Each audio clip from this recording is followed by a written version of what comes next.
Okay, guys, welcome back to another episode of Podium. We are joined today by Alex, fellow lover of pop culture. Today's episode, we're doing The Witcher, which follows Geralt of Rivia, Yennefer, and Ciri as they go on their quest to eventually meet each other and fulfill their destiny. Geralt's a witcher who is basically a monster hunter. Watch the show, it's good, on Netflix. Season 2 coming soon. Yeah, we're not a summary channel. We're not a summary. So, thank God. Points. I'll let Steven start this one. So do you want the podium right away? Your first point. Yeah, so my first point is going to have to be the Witcher himself, Geralt, but it's his morals. So when you meet him in the first episode with Renfri, they really do a good job of exposing how it is he thinks about the world, and how he is a very morally guarded person, right? And then the whole Renfri thing ends up exposing more about that, right? But that carries on throughout the entire show, where it wants me to keep watching it, because I'm like, oh, I want to find out, I want this character A to survive because I agree with his morals, right? Obviously, they structured him where it was like going to agree with the rest of the audience, right? But because of the fact that he's so different than everybody else, and also he's a witcher, which also incorporates his own level of mystery. Like, what is a witcher? Why do they live forever? What's the destiny stuff? And then you incorporate in the fact that he's very moral and he's awesome, right? I'm just like, I am focused. I want to focus on him. While it's at my top of the podium, I will say sometimes it's to the detriment of the show, because like when they were showing like the other characters, sometimes I just wanted to go back to Geralt. Because he's almost too good of a character. He's almost too good of a character, where it's like kind of takes away from the other characters, in my opinion. I think what you said... But it's still my top. I would say I agree with that. What you said about the morals, like in the first episode, when he talks about, like the lesser of two evils and all that, I think that was like that got me hooked, his whole philosophy and like his view on the world. And him as a character, he's just a great character. Like you said, the only problem with the show is not enough of him. Fuck. Yeah, so what do you think, Alex? I couldn't agree more with that point, but I have to say the morals of the character is only a smaller aspect of the greater thing, that is Henry Cavill as Geralt of Rivia.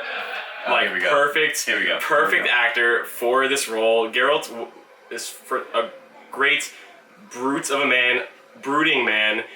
Henry Cavill is the perfect. You're just saying this because Bobby's here. We all know Henry Cavill. No. You're saying it because you know Bobby. No. This is the. This is the cult of Cavill. This is the cult of Cavill. And yes, we are firm believers of it. Fair. Henry Cavill, jacked and stacked, like literally makes these noises like no other. Iconic. Fucks, beautiful. Like I think that the morality is definitely a great aspect of it. Couldn't agree more with that. But we have to look at the bigger picture here and admit that it's really Henry Cavill. It's casting. At the end of the day, it was casting. It's casting. It is casting. Like, no, but to be fair though, not even jokingly, if they didn't have Henry Cavill doing it, would I have watched it? Probably not. Like, who? Like, name another like buff guy that could have done it. I can't. Arnold Schwarzenegger, but that would have happened 30, 40 years earlier. Yeah. Okay, so what should we have, Alex? Do you have a second point, maybe? What do you think should be the second podium? I personally like the special effects and whatever they use for like the monsters and things like that. I think it was pretty good. It was a nice hybrid between CGI and like actual practical effects. That's pretty good. Yeah. I agree 100%. I was a big fan of that. Yeah, I think, and adding on to that with the action and all that, the like the choreography they used was really, especially in the first episode. Oh, for sure. Like the fight choreography was great. But yeah, like the special effects, especially when he's fighting the Striga. And like the big castle.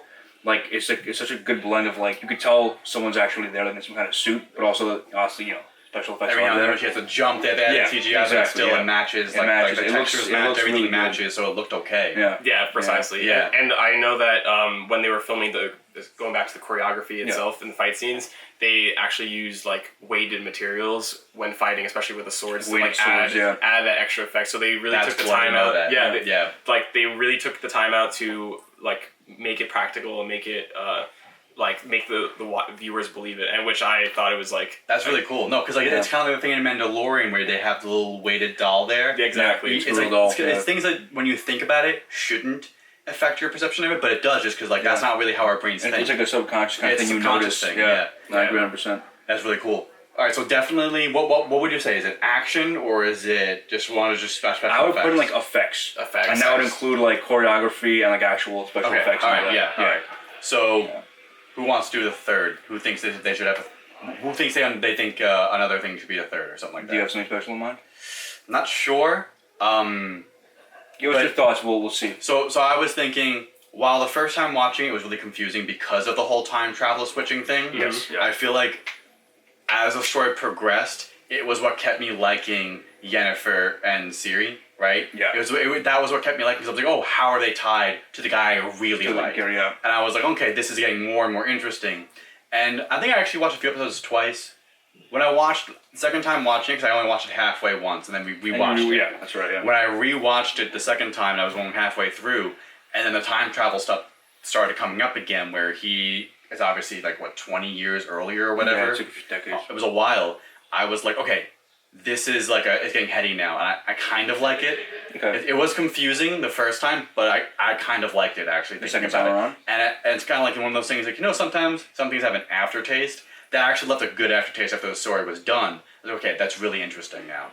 I think once you didn't have to worry about figuring out what the fuck was going on, it was really cool how they did that, because then they were even though it was kind of everything was so separated and not aligned at first, throughout the entirety of the series, after realizing that this is different time periods, you're trying to look forward to how are they going to interweave it. Exactly. And I think that made it much more interesting in the end. And the fact that they were able to cohesively bring them all together at points in time and have a cohesive story overall with that, I think definitely aided that. And they did a great job too, because there are a lot of movies now, especially if you watch the Christopher Nolan movies where they do the whole time thing.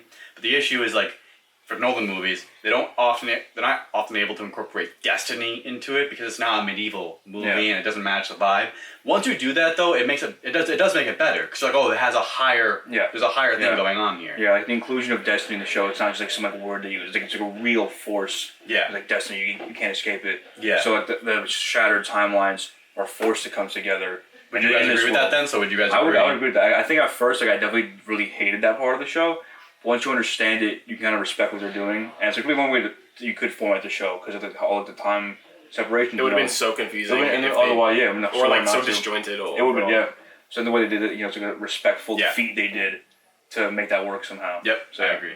I can put that for cool. third. So that's what I would say then. That would be my for the third. And my favorite part about that is Henry Cavill is such a great actor. He can go 20 years, look exactly the same. Dude, isn't that crazy? That is crazy. I want to know what his technique is. Is it aloe vera? A lot of snail paste. Snail paste. This guy knows.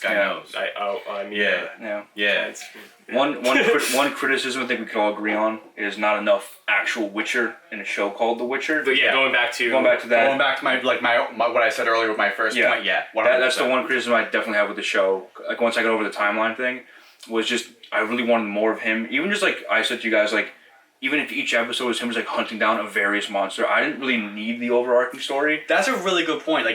It was a really nice thing, but because the main point is just the Witcher himself, it didn't really matter. My favorite episode was the Shriga one, because I think involved with the Witcher, and I would just watch 8 episodes of him going on a different mission to hunt a monster, and I don't need it for a series for me personally. So that's what we discussed when initially watching the show too. Exactly. So that's the one thing I would say for me. That's good. Yeah.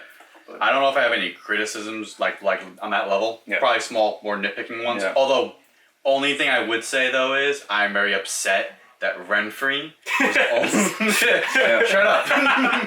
Renfrey was only in the first episode. Yeah, I will say they did seem to have a lot of chemistry together. It was all joking aside, they seem to have a lot of chemistry together. I think it would have been cool to see where they went.